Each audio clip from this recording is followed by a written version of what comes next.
Hello and welcome back to Bourbon Barrel Talk. I'm your host today, Matt Jasnoff. Along with me, I have Scott Minton. Yo, yo, yo. Toby. Hey.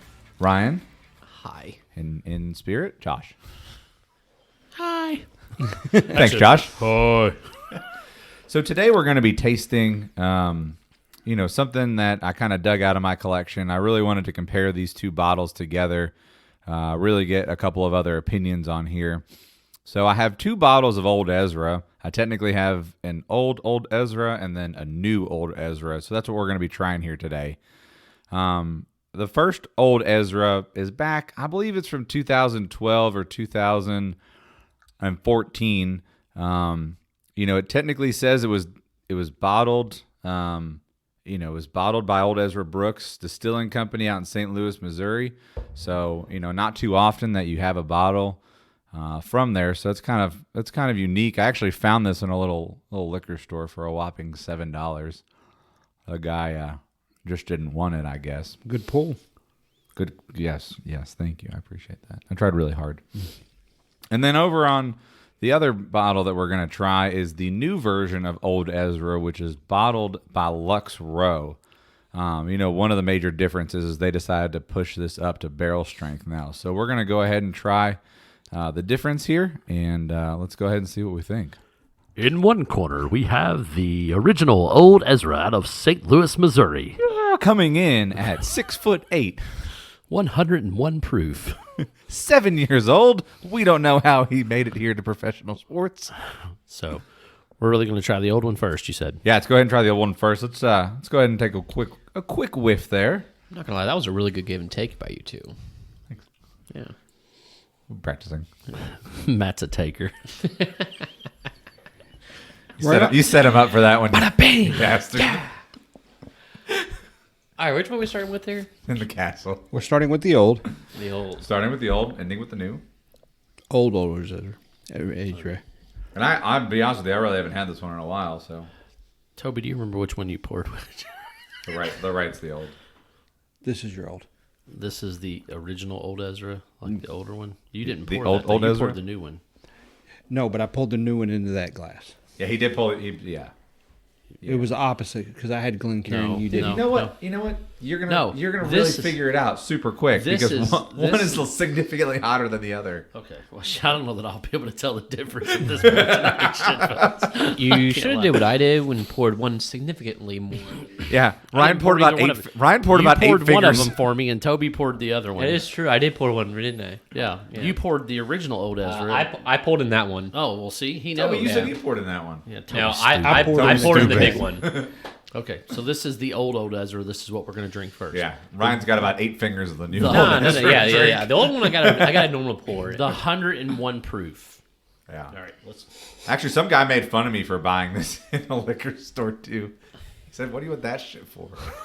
Did you make fun of him? No, I just bought it. Should say I'm a real cheap alcoholic. This is the cheapest shit I can find. It's got a real alcohol burn to it, though, doesn't You it? think so? Yeah. Are you drinking the right one? Yes. He really doesn't know. He has Yeah. No, idea. I do. This is. No, I'm gonna agree with you on that one. You think so? I thought that was a heavy burn on. Really? Oh yeah, down Wow. the esophagus. Even yeah, with for the sure. ruffles, Oh, it there gives goes- a heavy burn. There goes my palate. I don't think so. No, but we like high proof. So I know. Um, So you think it's hot? Really? They like them stiff. So I will tell you, I am afraid that the salt and pepper chips that I ate has screwed up my palate a little bit because I'm getting a really strong pepper finish on this. So let me get some water down here. So what we're trying to say is the ruffles and the chips probably weren't a great idea when before we. Oh, did Ruffles this. was perfect. Dude, I don't know Ruffles about were- Yeah, I think Great the salt idea. and pepper is what.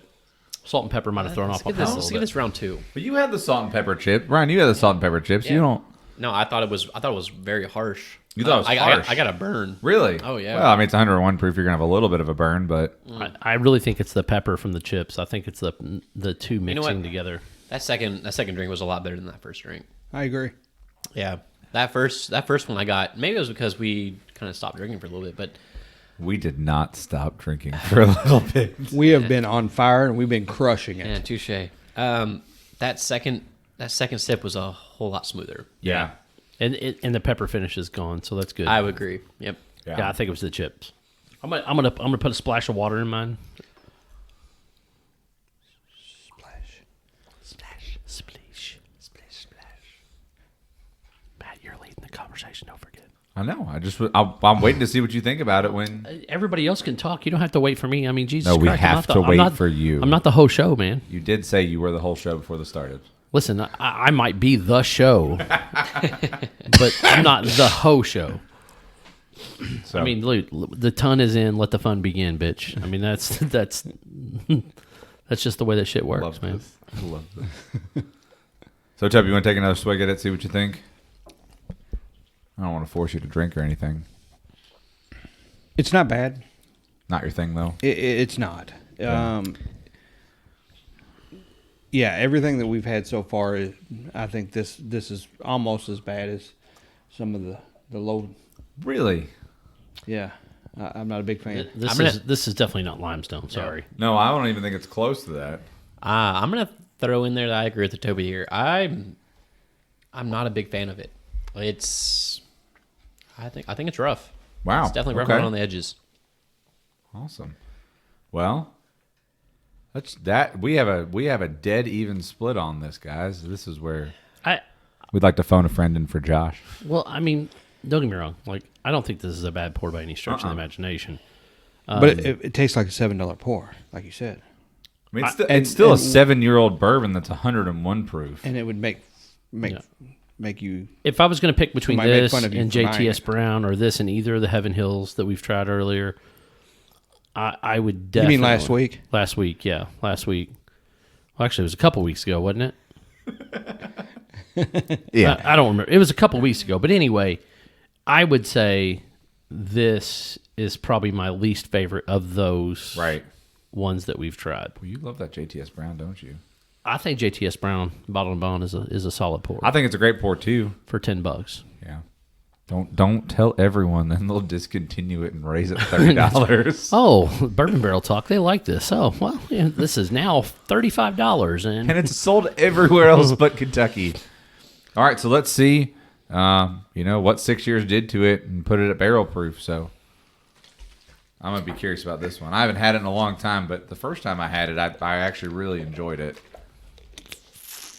I mean, it's got a great nose to it, real caramely. I can't wait for this heavy pour. Are we going to the second one? Yeah. Okay. Yes. I can't wait for Ryan to chug this 8 fingers of bourbon he poured for himself. Sorry, hit the springs. Can everybody hear that at home? Yes. When it comes to smell, I think this one has a much better smell. This one's than got the a other one. great nose to it. It's amazing what happens when you don't cut it with a little bit of water. And also, it's when you add another, ounce or two to it, it really brings that out. Or 7. Yeah.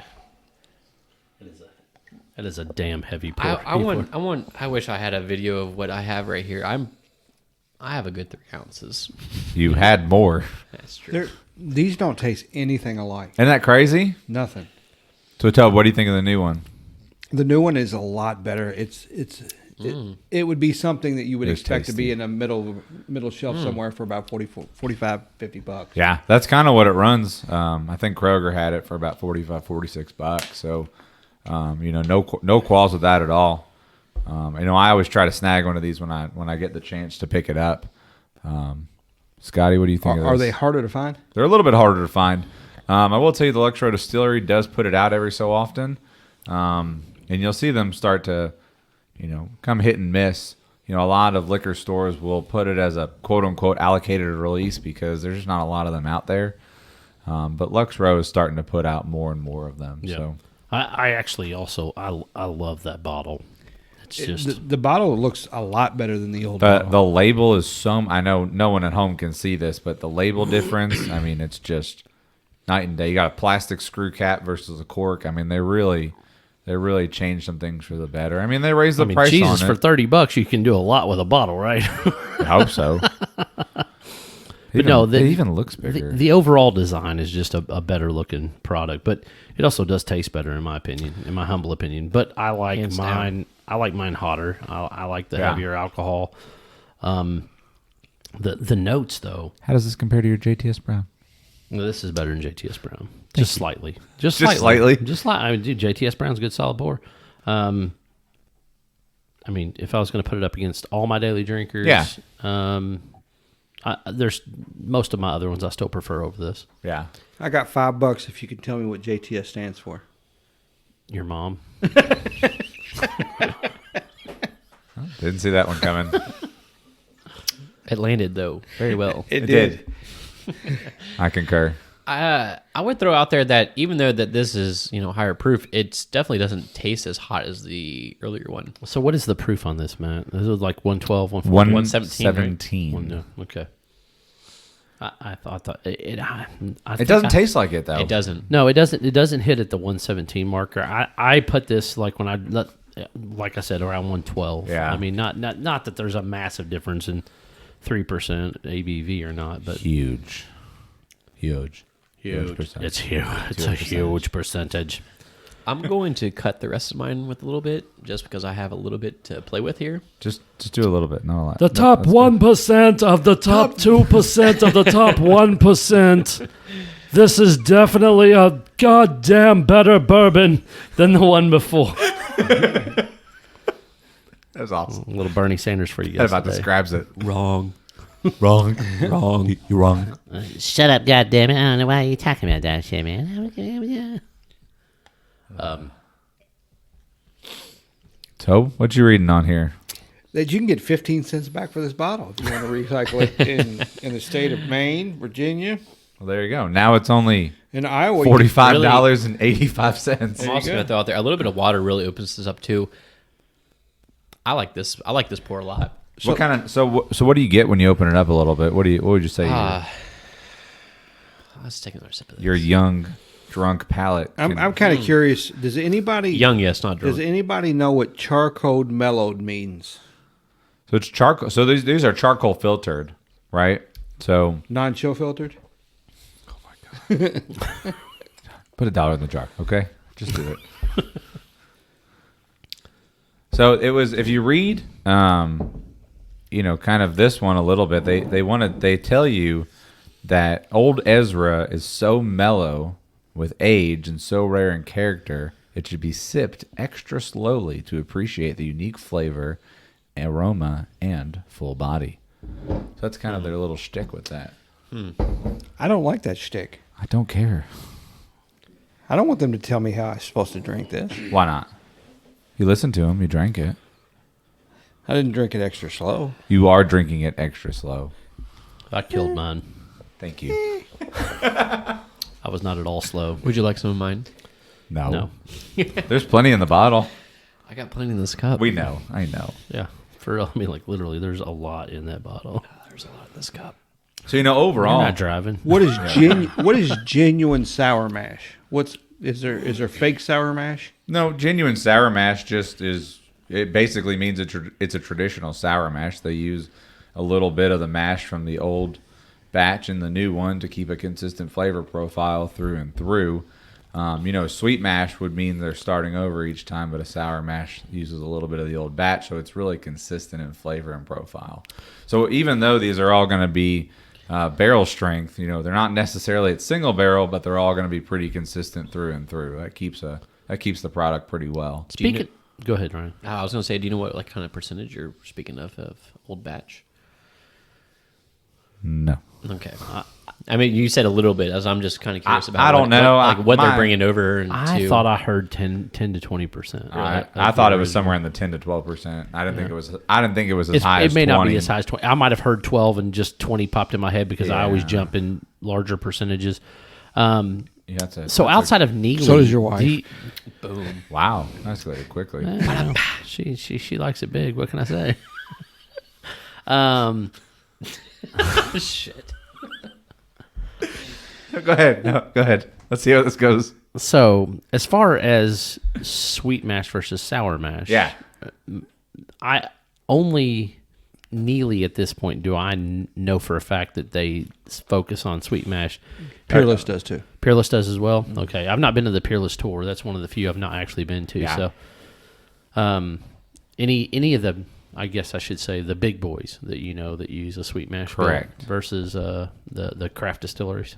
Yeah, you probably. I mean, I would assume that more and more craft distilleries, such as your Limestone and your Neely's, are going to do those sweet mashes for the experimental batches. So I mean, even Buffalo Trace, their experimental batches, I would assume that they're going to be a sweet mash and start fresh because they all are a little bit of a different recipe. So, but that's just kind of the major differences with some of those. So it's kind of unique to see. How they taste, and those sweet mashes create the flavor profile that they're gonna like for a consistent product. So, when they find one that works, they run with it. See, I would think that the sweet mash, just in general, is just going to have a lot harder time to get a consistent taste. Mainly because, corn any fruit or vegetable can taste different from season to season, just because of heat, intensity, the amount of moisture that the ground's taking in, things like that. Right. So I find it really odd that you would lay your consistency issue, or not even issue, I guess, your consistency thought process through something that that the product's going to change from year to year, season to season. Right. Well, even though they're most likely getting it from the same farmer every single year, you're still going to get a different product. I just remember years growing up, and my grandparents had almost a 500 acre farm in Memphis, Indiana, and the corn from year to year, even though they would grow the same white corn in the lower levels and the same yellow corn on the top levels, I just remember them some years just being so much more sweet, or so much more juice, or like you would get because they're always even row numbers, right? So a corn might have 14 kernels on a round, or it might be 12 or 16. It's always going to be that even number, but the years that you would get those big fat kernels would always be a little bit different. that's interesting. A little agricultural lesson here. I actually didn't know that. Us city boys really don't know a whole lot about that. Oh, I'm sorry. It's okay. It happens. So, overall, guys, what, it seems to be a general consensus that we like the barrel strength just a little bit better. Thoughts? I agree. How about you, Toby? Yeah, I do. I think that it seems like there's two totally different products here. Yeah. Even though it's an old and a new, it doesn't taste like the same product because it's probably not the same product, obviously. It's not coming from the same folks. It's not being aged in the same warehouses. It's not. It has the same name. That's about. It's the same. It's same mash bill and same yeast strand. So, but the start of it is the same. It's the same ingredients to it. but when they more decide so the finishing effects. yeah, when they bottle it 101 proof versus barrel proof, it's going to be different. Yeah, that kind of shows that people are starting to appreciate that barrel proof bourbon just more and more, and we want more of it. So Yeah, I think we owe a lot of that to your Four Roses and a couple of the other I guess I would say bigger craft distillers. Yeah. Because I wouldn't consider Four Roses to be in the same category as Wild Turkey or Beam or any of those. why not? What taste-wise, they're excellent, right? But they're just not the same size. They just really aren't. I mean, Yeah. if you really think about the sheer number of volume of barrels that they create, Wild Turkey and Heaven Hill and Beam, they all have just massive amounts of bourbon that they're producing versus what you would consider the Four Roses. Sure. No, that's definitely a good point. Ryan, are you done drinking your coffee mug full of? No, I still got a little bit left. I'm almost done though. I went back to the old one, and I tell you what, go back to the old one if you don't mind. If you got a little bit left, I think I got a little bit left. and just try Still it. have half a bottle left, guys. It does open it up a little bit more when you go back to the old one after you had the first one. Wow. No, I agree with you on that. After trying the new one, the old one does taste a lot smoother. Yeah, I do agree that it's smooth, but I think that there's so many more like caramel flavor notes. Oh, yeah, on the, I would on the barrel proof one. A much bigger flavor. Oh, And that for seems sure. to be what kind of hits home with people when they're looking for a barrel proof. They want those dark notes to it. They want those, kind of heavier, desserty type flavors. Your vanilla, Caramels, your brown caramel, sugar. your Mrs. Butterworth's, right? Yeah. All that fun stuff. Oh, it's so good. The pancakes. Pour it on pancakes. You're right. It is delicious. So yeah, I mean that about wraps it up, guys. I mean, it's a pretty general consensus that the Old Ezra barrel proof. Please don't ever cut it with water. It's delicious. Yeah, you don't need water. Yeah, no water necessary. Maybe if you have 4 ounces of it, just throwing that out 8 there. fingers is what you poured. I hope you realize that. I'm still going at it though. That's what she said. It's delicious. It's still delicious. Once again, that's what she said. Still what she said. He's not lying. All right, guys. Well, that about wraps it up here for Bourbon Barrel Talk. I'm your host, Matt. Scott, Toby, Ryan. We're thinking about you, Josh. Signing off.